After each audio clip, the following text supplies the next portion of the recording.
Olá, tudo bem? Graça e paz. Sou Cícero Pereira, do canal Eu na EBD. Estou aqui para mais uma videoaula da Escola Bíblica Dominical. Meu amado, hoje eu vou ministrar para vocês a lição de número 11. Nós já estamos no final desse terceiro trimestre de 2017. A revistinha tem por tema a razão da nossa fé. Assim cremos, assim vivemos. E nós já estamos na 11ª lição, restando apenas mais 2 lições para nós finalizarmos esse trimestre.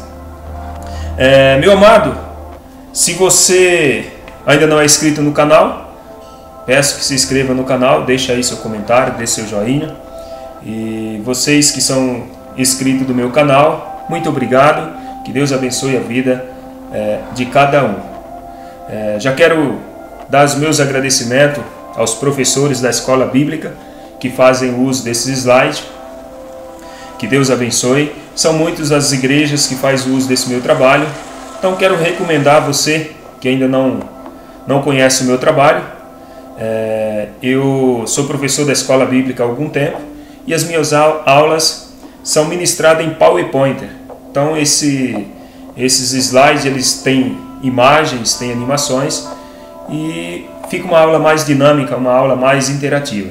Então, se você não conhece, eu convido você a conhecer meu trabalho. Tá certo, meu amado?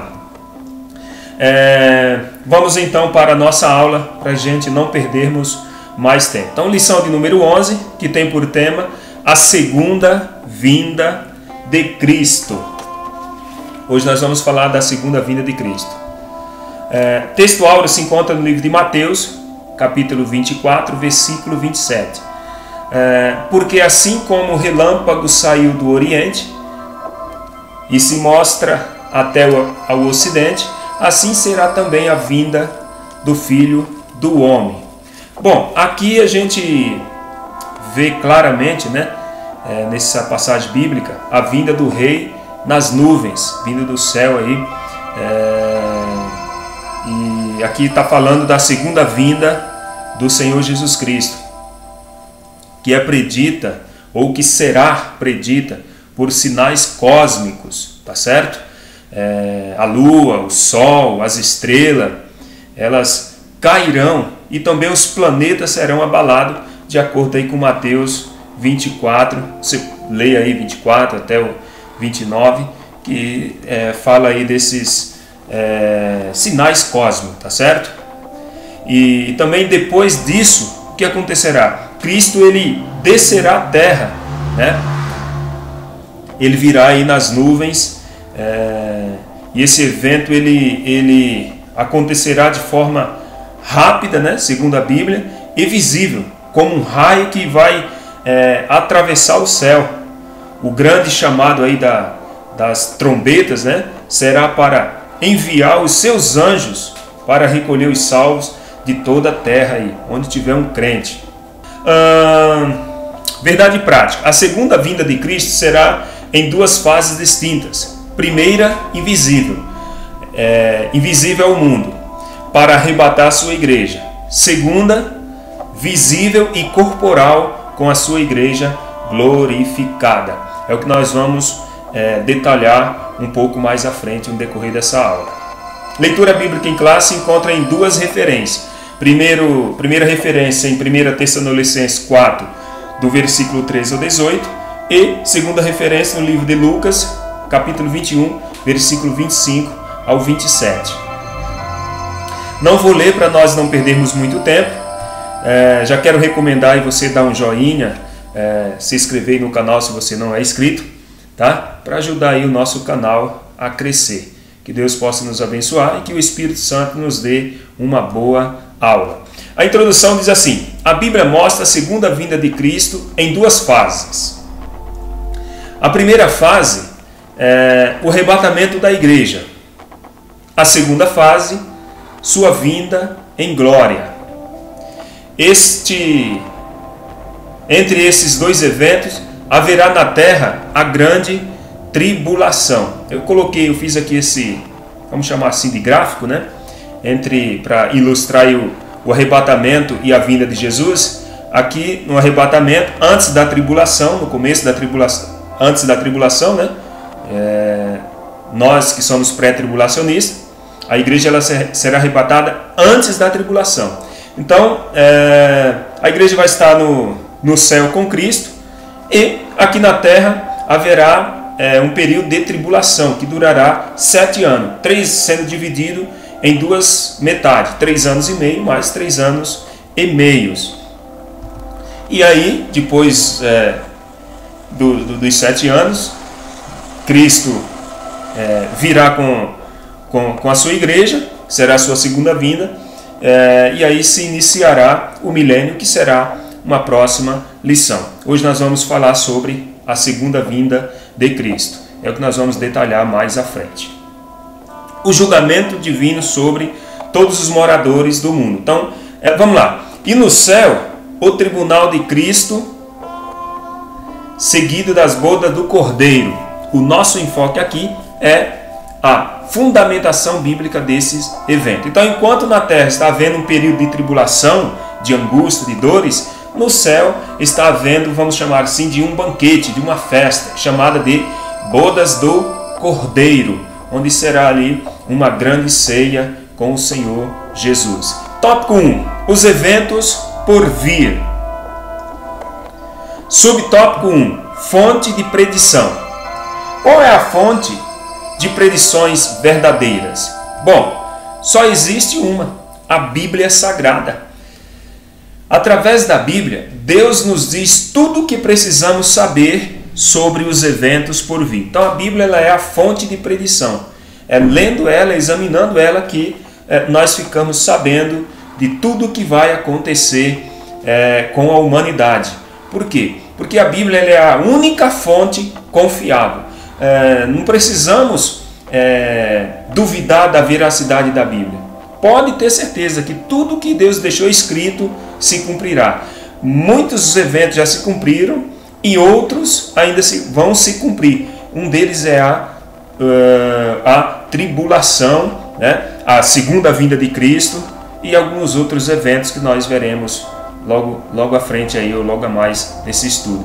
Esses eventos são uma série de acontecimentos do epílogo da história humana, que envolve o arrebatamento da igreja, de acordo com 1 Tessalonicenses 4, 16 e 17, a vinda em glória, a vinda de Jesus em glória, o juízo de Deus sobre a terra no fim dos tempos, o futuro glorioso de Israel e o reino milenar de Cristo. Então, esses eventos são uma série de acontecimentos da escrita da história humana, que envolve aí essas séries de eventos ou de acontecimentos futuros que está por vir. Subtópico 2. O destino dos impérios da antiguidade.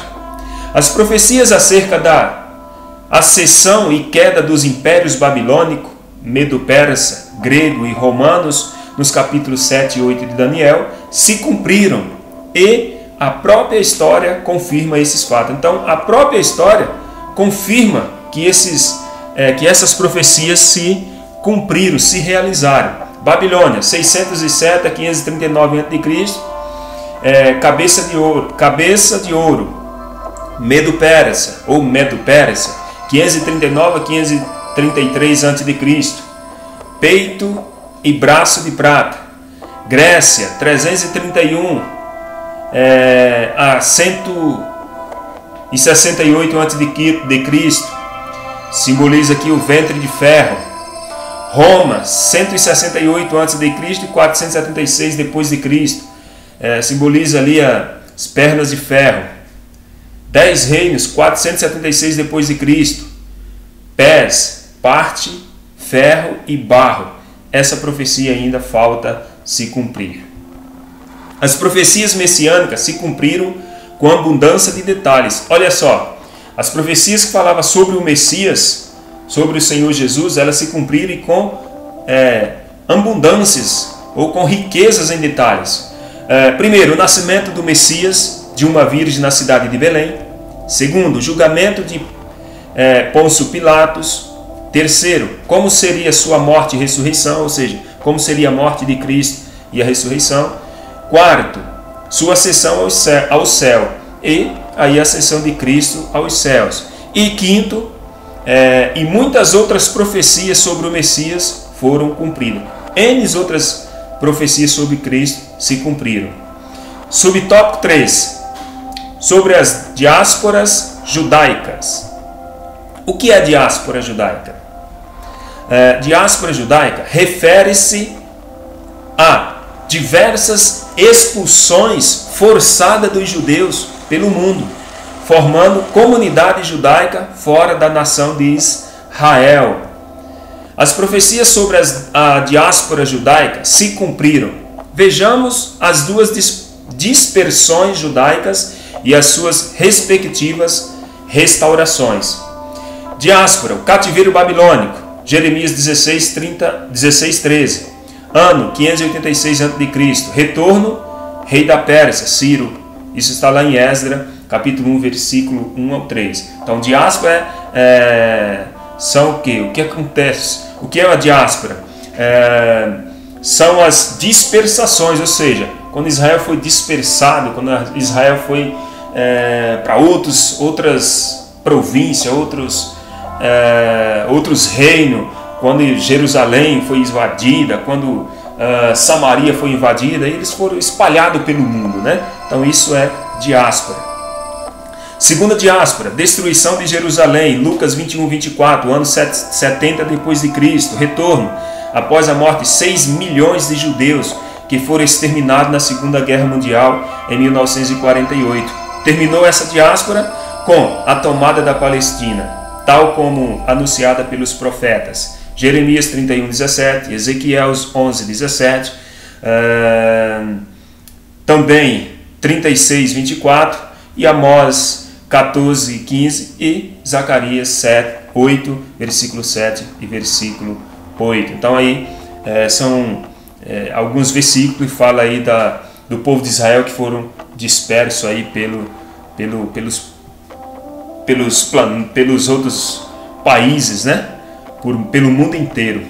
Tópico 2. Termos bíblicos para a segunda vinda de Cristo. Subtópico 1. Vinda. Parousia. Parousia significa vinda, chegada, presença, volta, visita real, advento ou chegada de um rei. Então, parousia é o que? É a vinda, significa vinda, significa chegada, presença, visita real, um advento, ou seja, a chegada de um rei. No aspecto escatológico, aparece no texto bíblico, no texto bíblico, se referindo a dois eventos. Quais? Primeiro, o arrebatamento da igreja. Segundo, vinda de Cristo em glória com sua igreja. Olha só, 1 Tessalonicenses 4:15, sobre o arrebatamento, falando do arrebatamento. Depois nós, os que ficarmos vivos, seremos arrebatados juntamente com eles nas nuvens, ao encontro do Senhor nos ares. Assim estaremos sempre com o Senhor. E segunda vinda, 2 Tessalonicenses 2:8. E então será revelado o iníquo, a quem o Senhor desfará pelo assopro da sua boca e aniquilará pelo esplendor da sua vinda. Subtópico 2. Manifestação, aparição. Epifânia. Epifânia significa manifestação, aparição, vinda. Ou seja, o que é a palavra epifânia? Significa uma manifestação ou uma aparição, ou até mesmo a vinda, um retorno, né? Paulo utilizou esses termos só 6 vezes no Novo Testamento, e todas as ocorrências dizem respeito à segunda vinda de Jesus. Vemos 1 Timóteo 6,14, que guardas este mandamento sem mácula e repreensão até a aparição de nosso Senhor Jesus Cristo. Tito 2,13, aguardando a bem-aventurada esperança e a manifestação da glória do grande Deus e do nosso Senhor Jesus Cristo. 2 Timóteo 4,8, desde agora a coroa da justiça me está guardada, a qual o Senhor, justo juiz, me dará naquele dia, e não somente a mim, mas também a todos os que amam a sua vinda. Subtópico 3, revelação. Apocalipse.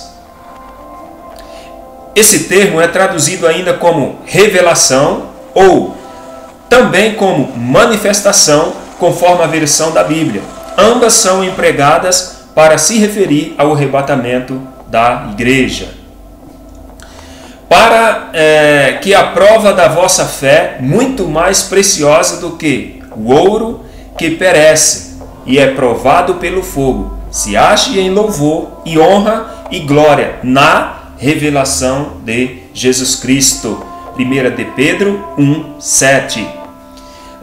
De modo que não lhes falta nenhum dom espiritual, enquanto vocês aguardam que o nosso Senhor Jesus Cristo seja revelado. 1 Coríntios 1,7. De maneira que nenhum dom vos falta, esperando a manifestação de nosso Senhor Jesus Cristo. Tópico 3. Os eventos da segunda vinda. Subtópico 1. O arrebatamento da igreja. O que é o arrebatamento? É o rapto dos santos da terra, um acontecimento global e simultâneo em todo o planeta. Então o arrebatamento será o rapto da igreja, né? Dos santos, dos crentes fiéis, permanecerem até este dia. Então isso será um evento global, um evento em todo o planeta. Onde estiver um crente, né, no dia do arrebatamento, ele será arrebatado, né, a qualquer lugar do mundo.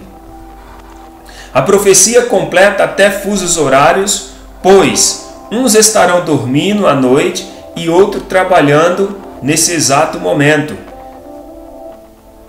Digo-vos que naquele dia estarão dois numa cama, um será tomado e outro será deixado. Duas estarão juntas, moendo, uma será tomada e a outra será deixada. Dois estarão no campo, um será tomado e o outro será deixado. Referência aí é Lucas 17, 34, 36. Então, como existe fuso horário, no Japão, por exemplo, está de noite, quando aqui estiver de dia. Então, os que lá estiverem dormindo e os que aqui estão acordados estão trabalhando. Um exemplo, claro, mas isso não quer dizer que à noite ninguém não trabalha. Então, esse evento será em todo o planeta. Onde tiver 2, 3, 4, onde tiver um crente, ele será arrebatado da terra. Esse evento será inesperado, algo rápido, em fração de segundo, e invisível os olhos humanos, no momento, no abrir e fechar de olhos, ao ressoar da última trombeta. Então, o arrebatamento da igreja será invisível. Essa primeira vinda de Jesus será invisível, ele não virá até a terra, né? Ele arrebatará a sua igreja e encontrará com ele nas nuvens, só que isso será invisível aos olhos humanos. Essa vinda dele na primeira fase será invisível. Os mortos salvos, os que dormem em Cristo, ressuscitarão primeiro. 1 Tessalonicenses 4,16. Em seguida, os crentes em Jesus que estiverem vivos serão arrebatados da terra. Então, quando Jesus vier, os mortos vão ressuscitar primeiro, aqueles que morreram em Cristo. Depois, né, os crentes que estão vivos, esses serão arrebatados em um abrir e fechar de olhos. Ocorrerá na primeira fase da segunda vinda de Cristo a esperança da igreja. Filipenses 3, 21. Será invisível para o mundo, olha só. Que transformará o nosso corpo abatido para ser conforme o seu corpo glorioso, segundo o seu eficaz poder de sujeitar também a si todas as coisas. Então, esse arrebatamento aqui, essa primeira fase da vinda de Jesus, será invisível. Essa é a nossa esperança, é a esperança da igreja. Estamos aguardando em Jesus o nosso arrebatamento, a vinda dele nós estamos esperando, tá certo? Então essa é a esperança da igreja, o retorno de Cristo, o arrebatamento da igreja. Subtópico 2, a vinda de Cristo em glória. Então nós falamos da primeira vinda, a primeira fase de Cristo, que é invisível, que será o arrebatamento da igreja. Então isso aí ninguém vai ver, será invisível. Agora, a vinda em glória, essa é a segunda fase. Essa sim é que nós vamos agora falar, que será visível aos olhos humanos. Aqueles que estiverem aqui na terra virão esta vinda de Cristo. Quando ocorrerá a vinda de Cristo em glória? Quando isso vai acontecer? Bom, na segunda fase da segunda vinda de Cristo, 7 anos depois do arrebatamento da igreja. Nesta fase, o Senhor virá em glória, visível aos olhos humanos. Você pode depois conferir Mateus 24, do 30 ao 31, Lucas 21, 25 ao 28. Então, essa segunda fase da vinda dele será visível. Na Bíblia diz que todos os joelhos se dobrarão e toda língua confessará que Jesus é o Senhor. Aqui ele vai vir visível. Só que a igreja de Cristo, nós já estamos com ele, porque nós fomos arrebatados 7 anos antes desta vinda aqui, tá certo? Desta segunda fase.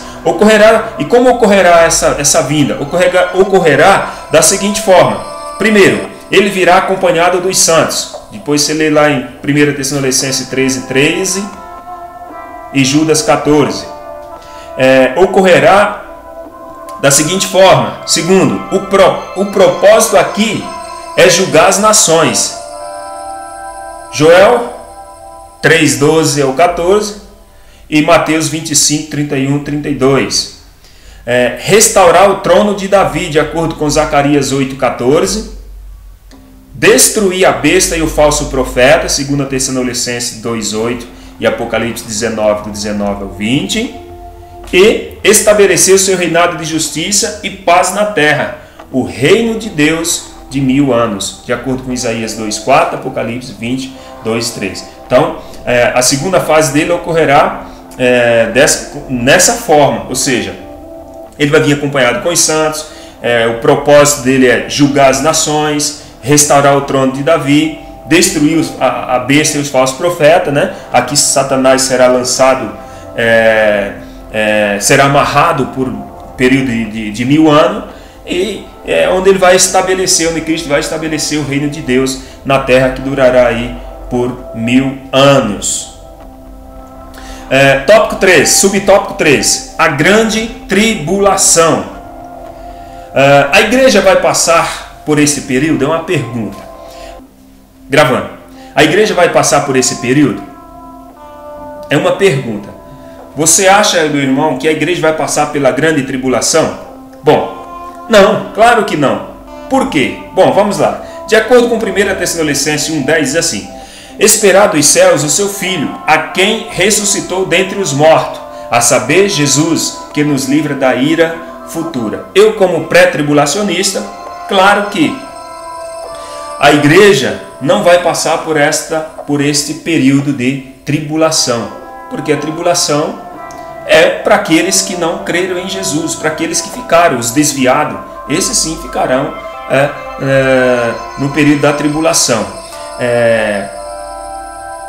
Esse período da tribulação, essa época, né, esse momento aí de 3 anos e meio de tribulação, porque os primeiros 3 anos e meio serão uma falsa paz e os outros 3 anos e meio será tribulação, será os ais de Deus.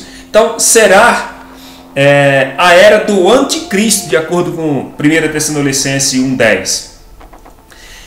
E onde o anticristo ele é identificado como a besta. lá em Apocalipse 13, 2 e 8. Então, na tribulação vai ser o juiz de Deus sobre a terra. Então, se é o juiz de Deus sobre a terra, o que é que a igreja está fazendo aqui?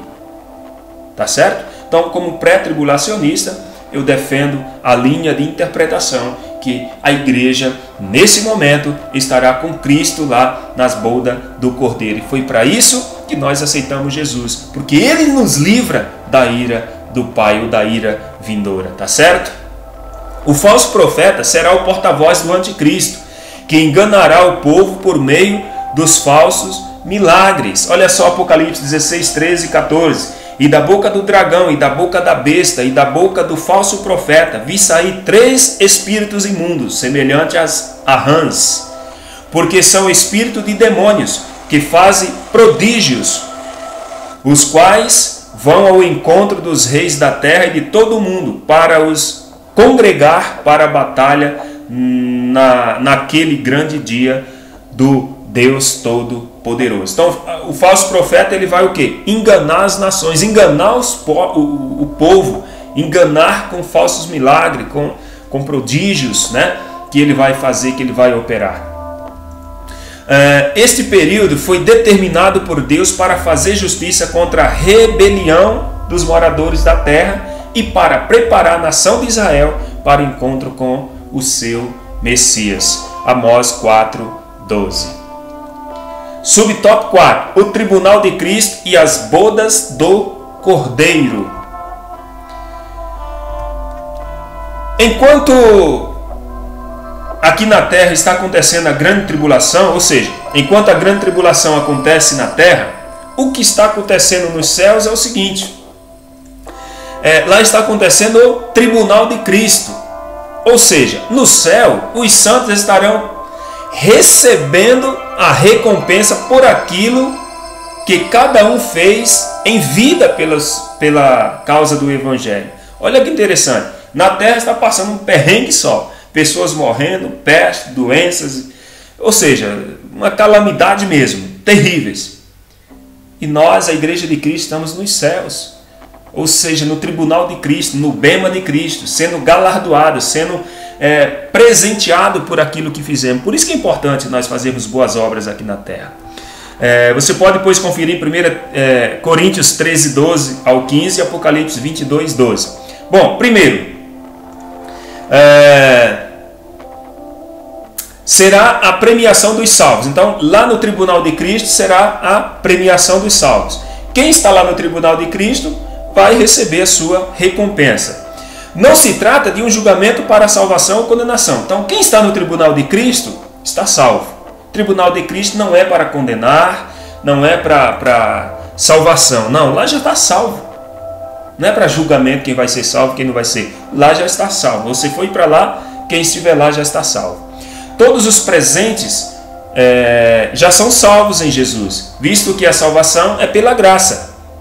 Aqui se trata de mais uma bênção aos salvos. Então, o bema de Cristo, o tribunal de Cristo, não é para julgar, não é para salvação, não é para saber quem vai ser salvo. Não, lá é para receber as coroas. Coroa da vitória, coroa da justiça, coroa da vida, né? As coroas lá, as coroas que o apóstolo Paulo fala.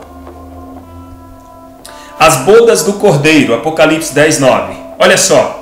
Ocorrerá após o tribunal de Cristo. Então, todo mundo recebeu os galardões, as coroas. Agora vão o quê? Vão ser, vão receber, vão fazer parte da boda, das bodas do Cordeiro. Ou seja, vamos cear, né? Como que vai ser essa ceia? Bom, como que vai ser? Eu não sei. Sei que será uma ceia maravilhosa. Será o grande banquete que celebrará a união de Cristo com a sua igreja. Então será um banquete onde nós vamos estar sentados ali com o Mestre, com o nosso Salvador. E nós vamos cear com Ele. Como que vai ser esse evento? Eu só sei que será maravilhoso. Como? Não sabemos. Quanto à data da volta de Jesus, quando que Jesus vai voltar? Será que a Bíblia fala quando que Ele vai voltar? Bom, Marcos 13, 32 e 33 diz assim: mas aquele dia e hora ninguém sabe, nem os anjos que estão no céu, nem o Filho, senão o Pai. Olhai, vigiai e orai, porque não sabeis quando chegará o tempo. Então, a volta de Jesus ninguém sabe, né? Só ele mesmo, porque agora ele sabe, porque a ele foi dado todo o poder. Quando ele estava aqui na terra, ele disse que não sabia, né? Porque ele era homem, ele era ser humano, mesmo sendo Deus, mas ele era humano. Então, ele não sabia, mas quando ele ressuscitou, ele disse que foi dado a ele todo o poder. Então, agora ele sabe sim. E disse-lhe: não vos pertence saber os tempos e as estações que o Pai estabeleceu pelo seu próprio poder? Atos 1:7. Então, está bem claro aqui, ninguém sabe a vinda de Cristo. O que nós devemos fazer é o quê? Estar vigiando, orando, porque nós não sabemos quando será esse tempo. Existem os sinais que indicam a volta de Cristo. Então, os sinais estão aí, né? O que mais existe é sinais. O que nós devemos fazer? É simples. Permaneça na fé e na vigilância. Esse é o nosso dever. Tá certo, meu amado? Bom, nós chegamos aqui já à conclusão desta aula. E na conclusão diz assim, ó: essas amostras proféticas servem como garantia de que tudo que está escrito para o fim dos tempos irá de igual modo se cumprir. Jeremias 1:12. Então, tudo que está escrito no fim dos tempos irá se cumprir com certeza. A nossa esperança não se baseia numa utopia, mas em fatos revelados na palavra de Deus e confirmados pela história. Então, a nossa esperança, ela não é uma utopia, mas ela é revelada na palavra de Deus e a história confirma isso. A escatologia bíblica é a continuação do processo histórico. Então, a escatologia bíblica é apenas uma continuação, né, do processo aí histórico, porque com certeza aquele que fez a promessa, ele vai cumprir. Meu amado, muito obrigado, minha amada, que Deus abençoe a vida de vocês. Se você ainda não está fazendo uso desse trabalho, eu te recomendo, você que é professor da escola bíblica, baixe esses slides, leve para a sua igreja. Se você não tem um data show na sua igreja, como a televisão de LED, você pode usar ele tranquilamente e tenho certeza que a sua aula não será a mesma. Esta minha aula aqui é muito simples, é muito resumida, porque o foco aqui é você que é professor, baixar esses slides e fazer o uso na sua igreja. Se você está usando e você ainda não entrou em contato comigo, entre em contato comigo, quero te conhecer, quero te agradecer por você estar fazendo uso desse trabalho e que Deus possa abençoar em nome de Jesus. Então, um abraço a todos os meus irmãos, minha família, que Deus abençoe em nome do Senhor Jesus e até a próxima aula.